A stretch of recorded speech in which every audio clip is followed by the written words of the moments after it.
Mais avant tout cela, d'abord cette décision de justice très surprenante qui prive les enfants d'une école des Yvelines de cours de récréation. L'établissement a été contraint de la fermer suite à la plainte des riverains pour qui les enfants faisaient trop de bruit. Florence Mathieu nous explique avec Florence Méréo et Mathieu Auville.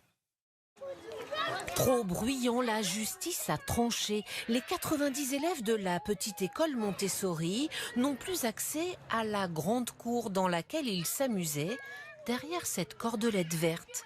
Ils sont désormais cantonnés dans la toute petite aire d'accueil de l'établissement. Le voisin là-bas, il dit on fait trop de bruit là-bas. Je trouve ça un peu exagéré parce que c'est... on est des enfants, on a le droit de jouer, quoi.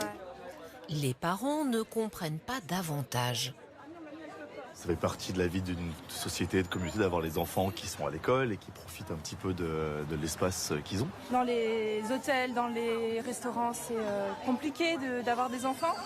Et dans les cours d'école, on espère que c'est un endroit fait pour eux. Tendance no kids partout, c'est pas possible. Ceux qui ont réclamé le silence, ce sont les habitants de cette copropriété de Maison Lafitte. Ils ne nous ont pas répondu, mais selon leur avocat, ils estiment que le vacarme des enfants trouble leur tranquillité, malgré les travaux d'insonorisation qu'ils ont effectués. La cour, les élèves n'y avaient pas accès au moment de la construction de l'habitation.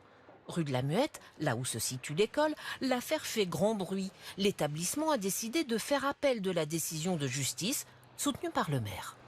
De grâce, nos enfants ont le droit de citer et je me battrai pour qu'ils le gardent car moi je prends en compte l'intérêt des enfants. La cour d'appel réexaminera la situation le 2 octobre prochain. En attendant, la mairie met à disposition un peu plus loin un jardin qui lui appartient pour que les enfants aient droit à une récré digne de ce nom.